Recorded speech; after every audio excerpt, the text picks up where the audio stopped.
Welcome, time for some art fun.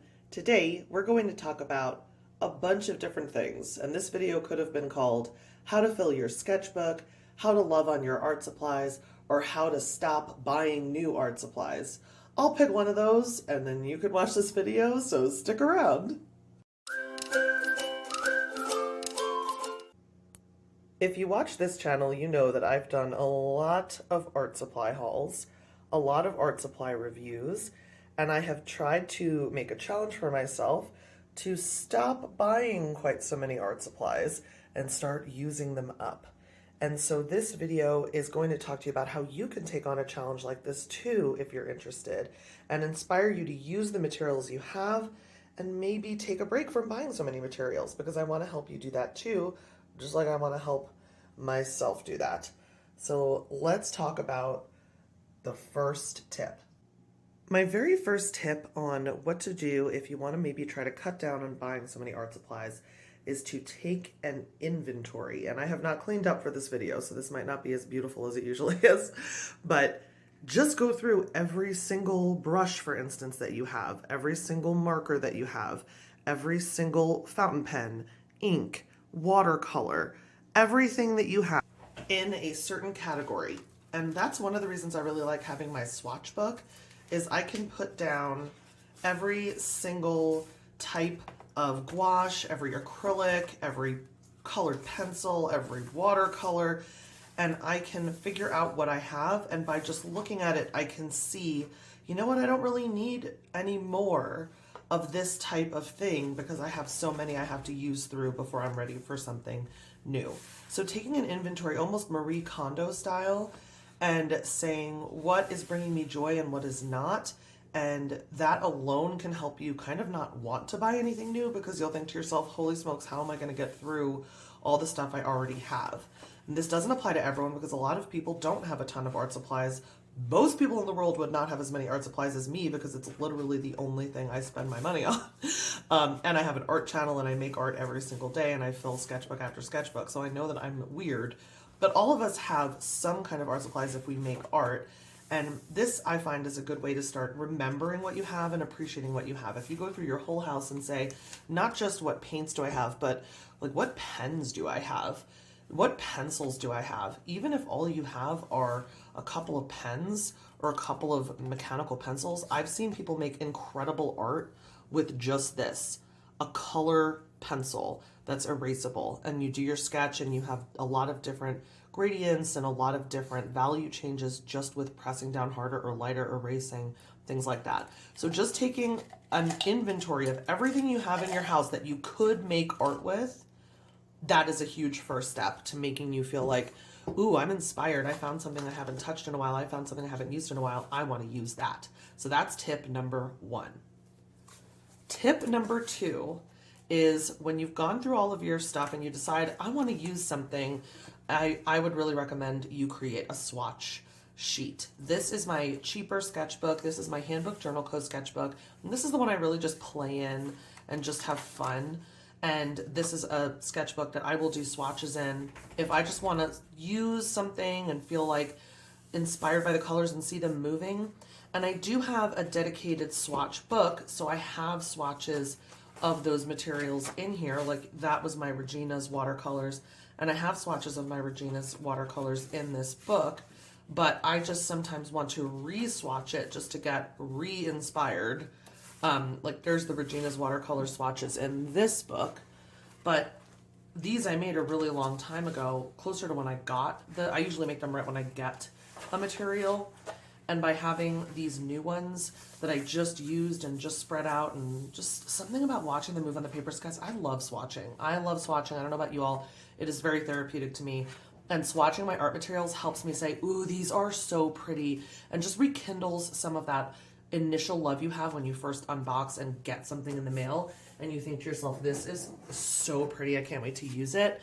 When you swatch it again, it can rekindle that love that you have. I did want to give you an update too. This is one of the ones that I'm trying to use up. Look how much I've used of these since I made that decision. Like I'm hitting pan on the purple, both browns, this New Gamboge type color, the warm yellow, is really gonna go first. The regular yellow, I mean, a lot of these colors are just going.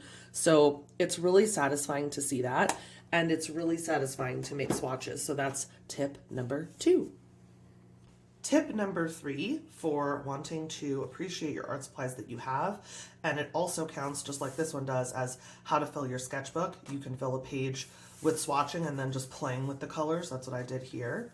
But you can also fill a page by drawing your art material. So I drew my Daniel Smith watercolor palette. It was the one that I was using that day. And this is what it looks like. And this is another one I'm trying to use up, and I am making great progress in this one too. But I decided I didn't know what to paint this day, and I had these and I wanted to use them because I want to try to use them more and actually use them all the way up one day. So I decided to just draw them, and then I also swatched them. This was actually a combination of tips 2 and 3 because I drew my art materials, but I also swatched them. If you draw your art material with your art material, if you use, like, let's say I was going to paint this gold pen, if I used this gold pen to draw this gold pen, that also is a swatch. So it's a nice way to combine tips 2 and 3 and fill your sketchbook. And I actually love opening to this page. I love opening to this spread because this is my little catchphrase here, time for some art fun. And when I was first starting this sketchbook, I have a bunch of Ankapura stickers. I love her so much. And I tested a new color that I got from Daniel Smith. But on the very first spread, you see how it doesn't open flat the way the other pages do, this first spread. So I didn't want to put some big fancy drawing here. So what I did was I just took out Posca's and drew this with, also I was trying out my new gold pen I had just gotten. I love this gold pen. This is amazing. This Signo, Uniball Signo gold pen is phenomenal. And so I wanted to play with that. So I just played and did some words. Another way to fill your sketchbook is to just draw a phrase. You don't have to always do something, you know, like super special that you love looking at forevermore. I love looking at this too, but it wasn't like a piece the way this is a piece where I need a reference. This was just fun. And the same goes for this. So that's another great way to not only fill a sketchbook spread, but use your art supplies and love the art supplies you have, is by actually drawing them and painting them. When I look at this, I want to use that jadeite. I want to use that green gold. I cannot wait to get these out. Even the Pyrrole Scarlet just looks delicious. So that's my tip number 3. My tip number 4 is to do a review. So even if you don't have a YouTube channel of your own, get out an art supply that maybe you're nervous to use or you're not as fluent in, you're not as used to using all the time. Like for me, these Caran d'Ache Neocolor 2s are something that when I first got them, I love them and I wanted to use them, but I was nervous to use them because I'd never used a fancy watercolor crayon before. So what I did for this channel was 2 separate reviews of those watercolor crayons against 2 different Crayola products. And I did a bunch of different tests. I did, you know, finger blending, I did water blending, wet brush application, layering, letting it dry in between, and then doing a dry on top of wet layer. That really helped. I did a head-to-head comparison of different colors between the Crayola and the Caran d'Ache. And I did, of course, swatches with wet and dry applications. And this is a whole video, by the way. Obviously, you can just go watch the video if you want more detail. I'm going really fast here just to show you an idea of the things you could do. And then I did a head-to-head comparison. This is the one between Crayola Portfolio and Caran d'Ache Neocolor 2s, but I also did one with a tortoise, a turtle. Oh my gosh, do y'all remember this one? This little corgi painting? I loved that so much. It was so cute. Where's my tortoise? Is it in a different book? I bet it is. Okay, I think my tortoise is in another book, but I'll just put a picture of the video here for you. So I did 2 different video reviews where I took these out, tested them, did sample paintings, did head-to-head comparisons, and there's nothing saying you can't do that for yourself, and then just write about it in your journal. Just make notes for yourself. That's what I used to do before I had a channel. I have an Excel file on my computer with my initial thoughts and like review of every art supply I'd gotten even before I had this channel. Just so I would remember like, hey, I don't love that, you know, marker brand as much as I love this marker brand, or I don't love this crayon or, you know, pencil, colored pencil as much as I love this colored pencil. So there's nothing saying you can't do a review, and that's what I suggest you do, because doing a review really takes the pressure off of having to come up with a piece. For me, just seeing how they performed and seeing, like, for instance, these colors inspired me to want to make a piece with these. But on the other hand, this is itself a spread in my sketchbook. It happens to be my swatching sketchbook, but it's still a spread in a sketchbook. It filled a spread. I used my supplies. I really enjoyed doing this. I love looking at the colors. I love learning what my materials can do. And so, you know, number 4, do a review of the materials you already own. And this really leads handily into number 5, which is journal about how you felt when you got your material. So right when for instance, when I ordered my Reginas, I was so excited for this palette. This is a glass palette and it is gorgeous. It's so delicious to mix on. These paints are so easy to re-wet. As you can see, like, they just stay shiny all their lives. They're never not shiny. Hashtag never not. And so just writing about how I felt when I finally got up the kind of gumption to order them, because they are very expensive. For me, this was very expensive. And I knew I didn't need more watercolor. So I really didn't order these right when I wanted them. I waited until I felt like I had a place for them. And I really, really watched the delivery schedule. I could not wait for this to come. I was so excited about these little magnetic little pans, these little square pans. Everything about this, I was just so excited. So as I'm using it up as one of my first, it's my first watercolor palette I'm going to use all the way up, and I'm well on my way. I'm going to paint it in here. So I already did my swatch page. Next, I'm going to draw the actual palette itself on this side, and then I'm going to journal on this side about what I feel about them now that I've had them a long time, and what I felt about them when I was first ordering them, how I heard about them, what made me want them, how excited I was, how it felt. That is such a good way to get excited about the supplies you already have, the same way you get excited when you're ready to order new supplies. That's like a huge tip that I have for you, is journal about what it felt like to discover and explore a new art material, to wait for it to arrive, the excitement when it got there. That actually leads to another question, which is, how do you decide to get new art supplies? Something that is truly different. So for instance, when I got my super granulating watercolors, and I've been filling this super granulating watercolor palette right here, and I still have a few slots left right here. I don't know if I'll ever fill them or not, because I'm loving this palette the way it is right now. This set of watercolors, it just makes me so excited to paint. I love these so much. I never thought I would love an art supply the way I'm obsessed with these, and you know how much I love art supplies, so that's saying something. I just didn't know you could get to a level of love that like this level of love I didn't know existed. And we all have a different supply that's like that. For me, it's super granulating watercolors. I will make an exception and say, well, I don't need generic more watercolors. Like, I don't have an excuse right now to try more core watercolors or M. Graham or Sennelier, even though I don't have those. And as wonderful as they are, I could get them and try them for you and make that as my reason, is just to try them for you. But then I would have them in my studio, and that would feel wrong when I have so many palettes I need to use up first. But this feels different because it's not just a watercolor set that has, you know, the basic colors where I could use this, but I could also use the Regina's colors for the same thing. That's not the case with these. So these are so special. They're so different. They are only themselves. I only can use these, just like I can only use metallic watercolors if I want a metallic effect. So that's one reason I will make an exception and decide to get new supplies. Right now, and when I say an exception, I'm on a mission right now to not buy new art supplies. That is new, as you would know, because I have like 11 hauls on this channel. I have enough, and I want to use a bunch of stuff up before I get anything else new. These are an exception to that rule because this is a different thing that I don't have. When I say this, I mean super granulating watercolors, a full set. And the other one would be to replace or upgrade. So for instance, I have, you know, this really fun fountain pen. It's a bent nib fountain pen, and it allows me to do thick and thin lines. I have videos about this, a bunch of different videos actually. If this one broke, or if I was really struggling with managing it, it wasn't working well for me, I decided I didn't love it for some reason, then I would replace it and get a different one and give this away or sell it.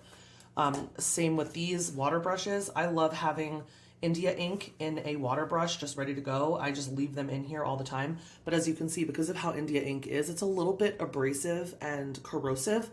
If it fully damaged enough, and actually I'm gonna open this over here because I don't want to ruin this swatch page. If it damaged this watercolor brush and I needed to get a new one, I would get a new one. So replacing something broken or upgrading something where, like for instance, I had this white jelly roll and I actually love this Signo white pen so much more, the Signo Uniball, more than the jelly roll. I would try to use this up and buy this to replace it with later, but I wouldn't necessarily wait. I would have it so I could use it sometimes, but I would be trying to use this up so that I wouldn't need it in my studio anymore. And that leads to the next point, which is letting go of supplies that aren't serving you. So if you have an art supply and it's just not doing anything for you anymore, you're not loving it anymore, you realize after getting something different that you love the different thing more than you love the thing that you had, don't do what I tend to do. Do what I say, not what I do. Try not to pressure yourself into using something you really don't like using. So just don't, having it in my studio just reminds me like, oh, I can't believe I spent that money. I feel really guilty. I wish I hadn't done that. I wish I'd found Grabby before.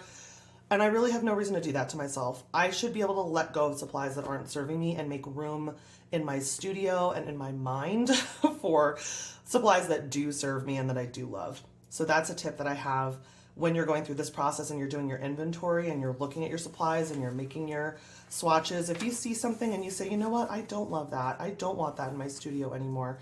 I want to let go of it. Then let go of it. Who says you have to keep it? So that's another tip. Another tip that I have is to take supplies that you are not using or that you are neglecting and use them in a coloring book. I got this coloring book on the recommendation of Colorfully Optimistic. I was going to say Coloring Bliss. I also love that channel, but no, Colorfully Optimistic is the one I heard of this on. It's a Rita Berman. But what I'm going to say is it has beautiful illustrations. I love this book so much. I just got it, so that's why you're not seeing a bunch of pages filled in. But I've started to work on it, and I started to fill a couple of pages here and there with different materials. And that is something you can do that takes the pressure off of thinking of something to draw. You don't have to think of what to draw. You can grab your Posca pens, you can grab your colored pencils, you can grab whatever you want and fill in something like this, and all you're thinking about is color, value, shading, blending, and you're learning skills, but you don't have that added pressure of like having to come up with a flower. The flower is there, you can fill it in. So that's another tip that I have for how to love on and use your art supplies. Another way to love on the supplies that you have and to really enjoy the supplies that you already have is to watch reviews and unboxings of the supplies that you already have. So for instance, if I really wanted to appreciate and remember just how excited I was about my Regina's watercolors when I first got them, I could watch some reviews or videos of people who are just getting them, just unboxing them, and just using them for the first time, because that tends to be peak excitement. As far as the excitement point, again, excitement can sort of settle into a deep and abiding love like I have for fountain pen ink and fountain pens and watercolor in general. But that first rush of excitement that we're sometimes chasing when we want to go online and buy something, that can be recaptured often by just watching an unboxing and a review of something you already have, especially if you've seen it before, so you know it's positive. It can be a little annoying. It's that like positive comments only moment because you already have it, so you don't necessarily want to hear any problems or issues with it. You want to hear a positive review for this advice to work. Like critical reviews are really helpful before you invest in something. Fangirl reviews are super helpful after you've already bought something and you're trying to keep your love of it alive and exciting and new. So I love this palette. I actually don't have any negative points about this palette. I've had no issues with this palette, no issues with any of the colors. Honestly, the only negative would be you can't just put your card in there because it'll stick to these paints because they're so wet and creamy and they're so sticky. So you can't like just leave your swatch card. That is so not a negative about the palette. You know, come on, that's just, I'm looking for something at that point. So I could watch Regina's watercolors reviews and will be, by the way, I will be rewatching the Emily Artful video about basically painting florals and botanicals for relaxation and for your mental health. And she uses this palette in that video, and that was the one that pushed me over the edge to get it. So I'll be rewatching that video during this challenge of using this up periodically, just to keep myself excited and where I want to grab this first ahead of any of my other watercolor palettes. So that's another tip, is to watch unboxings and hauls of supplies you already have and just enjoy the excitement of like, hey, that's in my studio, that's in my bedroom, that's in my kitchen. I get to go grab that and use that today. So that's another tip for you. My final tip is to set a challenge with your art supplies. So I'm going to give you two examples that are somewhat interrelated that I'm currently doing. One would be to set an art supply that you want to use up. For you all, you know, I've talked about it a million times already in this video, I'm going to use up my Regina's watercolors. I've already used up my flash paints, and my Turner acrylic gouache are next on the list to use up. And you can see I'm making pretty darn good progress. I'm about halfway through most of the tubes that are left, and I've already used up 8 tubes. So I used to have this completely full. It had 15 tubes in there. I'm sorry, it had 23 tubes. It now has 15. This white is almost done. It's really on its last gasp. And some of these are on their last gasp, and some of them are a little bit more full, like the carmine is a little bit more full. But they're all pretty well on their way. What I've been doing to try to use these up is I pick a color that is a little bit more full or that's almost done. So with this one, this was the grayish green, and it was almost done. So I just splooped out a bunch to do a background, and I will paint on here whatever's next in my art challenge. And the art challenge I do is I pick one art material, in this case, whatever I'm trying to use up, our Turner acrylic gouache here, and I try to paint 3 different things with the same material: a landscape or an urban sketch, a portrait, and a botanical or an animal. So with the Turner, I just did this animal. This was all my Turner. I just did this botanical. This was my Turner. So now I'm going to pick either a landscape or a portrait as the third thing. So those are the categories: landscape, urban sketch, portrait, botanical, animal. I pick 3 and try to do that with the same art material. So I just paint a background. I'm about to head out with my husband right after I'm done recording this. And when I come back, this will be ready for me to paint whatever I'm going to paint on here, and I'll make the decision. It will probably be a landscape because of this tone. I think that would work better than a portrait, but who knows? So that's something you can do, is set a challenge. I'm going to use this up. Okay, I want to use it up. What's a challenge I can do on top of that challenge? Use it every day until it's used up. You don't use anything else until it's used up. I did that with the flash paints. Do a mixed media piece where you pick 3 different supplies and you make a piece with all 3 supplies. So for this, like for instance, this one, I also used Posca pen. So you can see that I used, you know, this purpley pink Posca pen to do outlines and to do details on top of my Turner gouache. And that was really fun. So you can do that. You can pick 2 or 3 art supplies to do in one piece. You can do the review and do the tests that we talked about. And you can also do a paint this in my style. There are a lot of paint this in my styles on YouTube that you can go pick and do those in your sketchbook. Again, you don't need to have a YouTube channel to do YouTube challenges. They're here for you. And let me tell you, for 2 years before I had a YouTube channel, that's what I was doing. I was at home doing, you know, following along with Mira Byler's How to Fill Your Sketchbook videos, and following along with Paint This in Your Style and other art challenges, you know, 3 marker challenge, all this stuff. I was doing that at home alone, so there's no reason you can't do that too.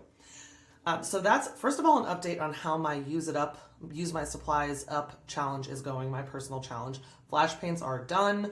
Turner acrylic gouache, I'm making great progress. I anticipate maybe by May I'll be able to use them up. That might be a little over ambitious, but that's my goal.